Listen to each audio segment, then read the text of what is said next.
రాష్ట్రం అంతటా ఒకటే చర్చ. సజ్జల రామకృష్ణారెడ్డి గారి జీతం 140 కోట్లు. అంటే ఈ సజ్జల రామకృష్ణారెడ్డి గారిని జగన్మోహన్ రెడ్డి గారు అడ్వైజర్గా పెట్టుకున్నాడు. అయితే ఇప్పుడు 89 మంది అడ్వైజర్లు మొత్తం జీతం చూసుకుంటే 5 సంవత్సరాల్లో ఇంకా 5 కంప్లీట్ అవ్వలేదు, 57 నెలలుగా 680 కోట్లు అంట.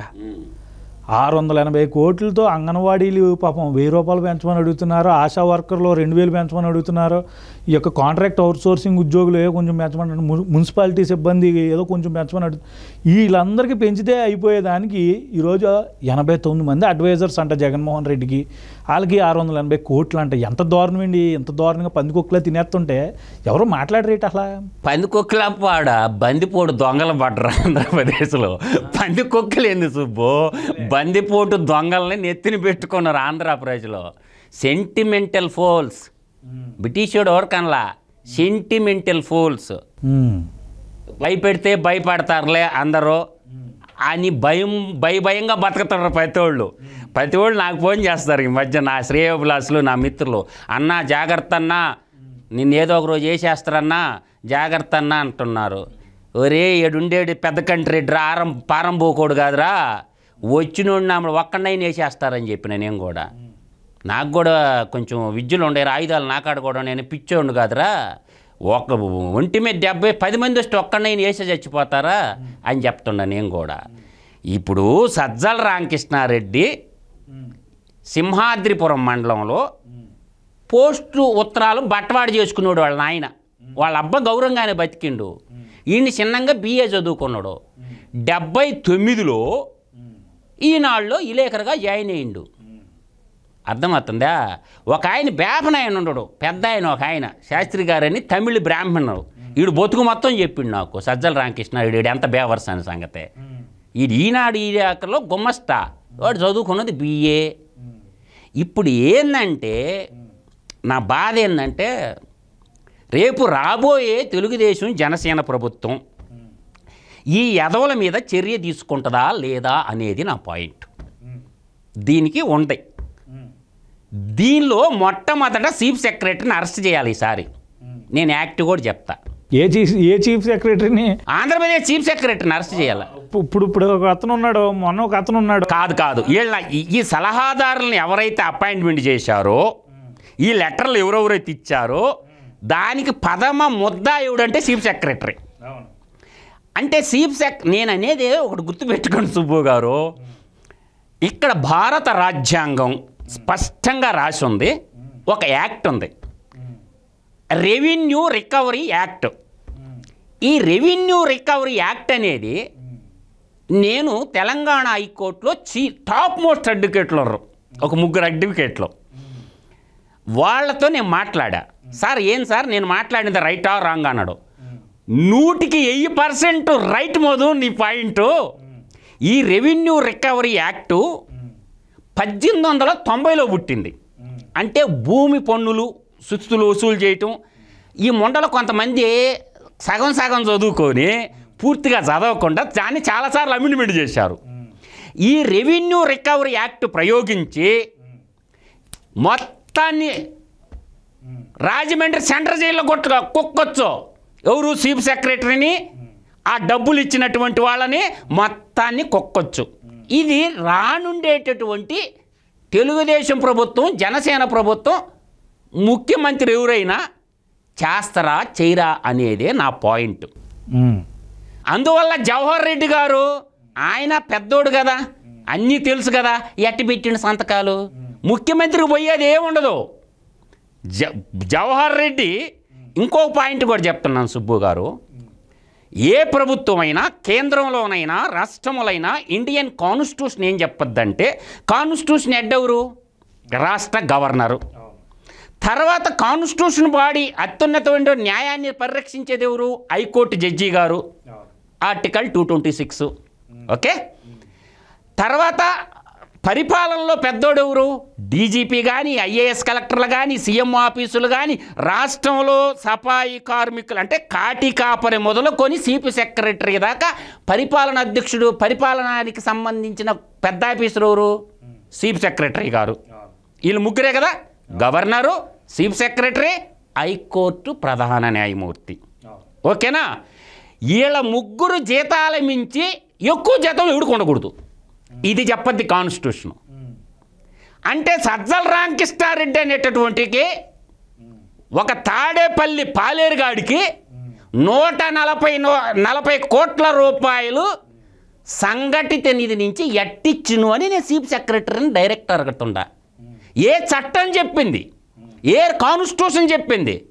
మనకి బైబిల్ అయినా, ఖురాన్ అయినా, భగవద్గీత అయినా కాన్స్టిట్యూషనే. ఆ కాన్స్టిట్యూషను ఎవడెమ్మ మొగుడు సొమ్మని ఇస్తాడు? జవహర్ రెడ్డిని అరెస్ట్ చేయాలా? ఇది కన్సాలిడేట్ ఫండ్ అంటే ప్రజలందరూ పన్నుల రూపంలో కట్టిన డబ్బు. వాడి అబ్బ సొత్తు కాదు అది. అది ప్రజలందరి సొమ్ముకి కస్టోడియన్ చీఫ్ సెక్రటరీ కాడికి ఒక సజ్జల రామకృష్ణారెడ్డి ఏమైనా ఐఏఎస్ చదివిండా, ఐపీఎస్ చదివిండా, ఐఆర్ఎస్ చదివిండా, ఐఏఎస్ చదివిండా? ఏం చదివినాడు? దాని గైడ్ లైన్స్ ఏంటి?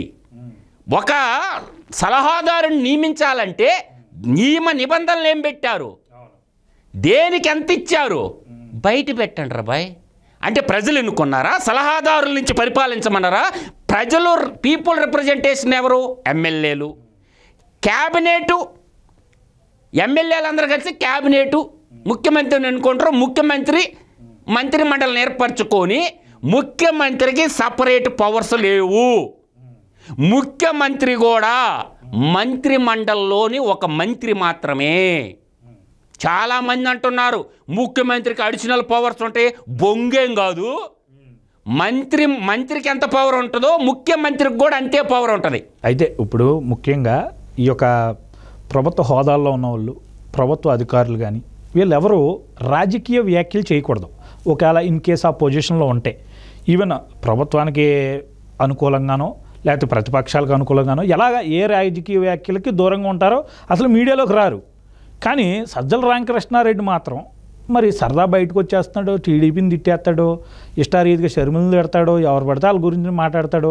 సో ఏంటి అసలు ఈ ప్రత్యేక వెసులుబాటు ఏంటి ఈ సజ్జల రామకృష్ణారెడ్డికి? సజ్జల రామకృష్ణ లేదు, పాడుగు లేదు, అంతా నా ఇష్టం అనే పాలసీ తప్ప భారత రాజ్యాంగాన్ని, చట్టాలని అనుసరించటంలా.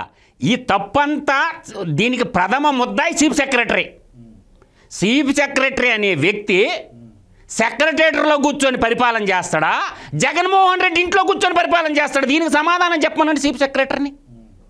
ఏ పరిపాలనా వ్యవస్థ అయినా పక్కనున్న కేరళలో ముఖ్యమంత్రి పినరయి విజయ్ గారు ఉన్నారు, సెక్రటేరియట్లో పోయి పరిపాలన చేస్తున్నాడు. మన బార్డర్ పంచుకున్నటువంటి తమిళనాడు గవర్నమెంట్ డిఎంకే ప్రభుత్వం ఉంది, స్టాలిన్ రోజు సెక్రటేరియట్గా పోయి డ్యూటీ చేస్తున్నాడు. మన పక్కనున్న రాష్ట్రము కర్ణాటక ఉంది, ఒక బీసీ నాయకుడు సిద్ధరామయ్య గారు ఉన్నారు, కాంగ్రెస్ ప్రభుత్వం ఉంది, సెక్రటేరియట్కి పోయి పరిపాలన చేస్తున్నాడు. మన బార్డర్ పంచుకున్నటువంటి తెలంగాణ ప్రభుత్వం ఉంది, తెలంగాణలో కాంగ్రెస్ గవర్నమెంట్ రేవంత్ రెడ్డి రోజు పోయి సెక్రటేరియట్కి పోయి పరిపాలన చేస్తున్నాడు.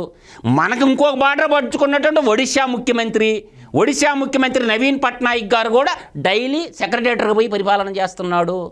ఆంధ్రప్రదేశ్ ముఖ్యమంత్రి ఒక్కడే ఇంట్లో కూర్చొని ఆంధ్రప్రదేశ్లో ఉండబడినటువంటి సీఎం ఐఏఎస్ ఆఫీసర్లంతా ఇంట్లో కూర్చొని పరిపాలన చేసేది ఏంది సుబ్బు?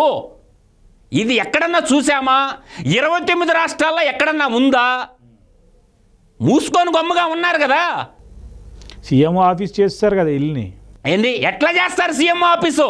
సెక్రటరీ ఉండగా సీఎం ఆఫీస్ ఎట్లా చేస్తారు? నువ్వు ఒక ఇంట్లో కూర్చొని రాజకీయ ఇప్పుడు ఒకటో లిస్టు, రెండో లిస్టు, మూడో లిస్టు, సిగ్గు లేకుండా మీడియా కూడా ఏం చేస్తుంటే ప్రజా సమస్యలు పక్కన పెట్టేసి ఒక స్టాటిస్టిక్స్ ప్లే చేస్తున్నాడు.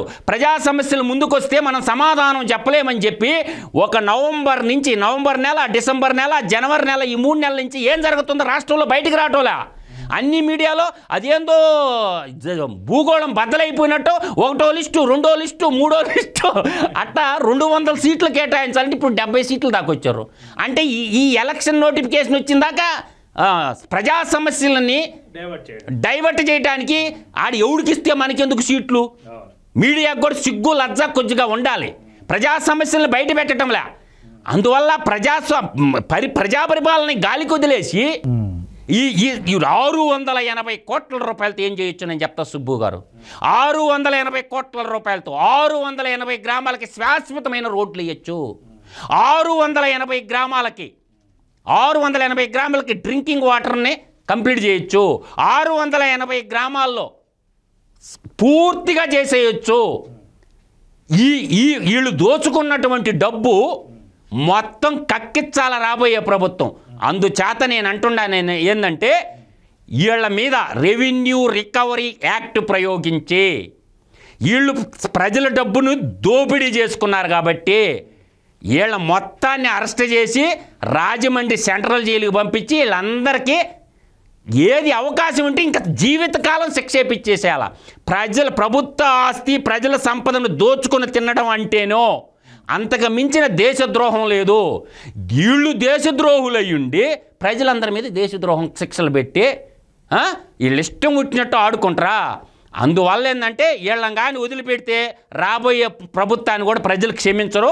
దయచేసి రేపు రాబోయే ప్రభుత్వం ఈ సలహాదారులందరూ మినిట్స్ బుక్ ఉంటుంది, ఏమేమి సలహాలు ఇచ్చారు, అసలు ఈ సలహాదారులు ఎవరు వచ్చి బయట మాట్లాడకూడదు, వాళ్ళు సలహాలు ఇచ్చుకోవాలంతే. మంత్రులు ఏమైపోయినారో అర్థం కావటం లేదు. మంత్రులు బతికారా చచ్చారా? మంత్రి మండలి ఏమి నిర్ణయాలు తీసుకుంటారు? ముఖ్యమంత్రి ఏం మాట్లాడో వస్తే బూతులు తిడతాకి మంత్రులు వస్తారు. అందువల్ల ఏంటంటే ఆంధ్రప్రదేశ్లో ప్రజాస్వామ్యం చచ్చిపోయింది, రాజరిక పాలన చేస్తున్నాడు ముఖ్యమంత్రి. కాబట్టి ప్రజాస్వామ్యాన్ని కాపాడుకోకపోతే ప్రజలు అష్టకష్టాలు పడతారు. ఈ ప్రజాస్వామ్యాన్ని కాపాడాల్సింది ఫైనల్గా ప్రజలే. 6 కోట్ల ఆంధ్రులు ప్రజాస్వామ్యాన్ని కాపాడుకుంటారు, జగన్మోహన్ రెడ్డికి బానిసలుగా బతుకుతారు. మీ విజ్ఞతకే వదిలేస్తుండ.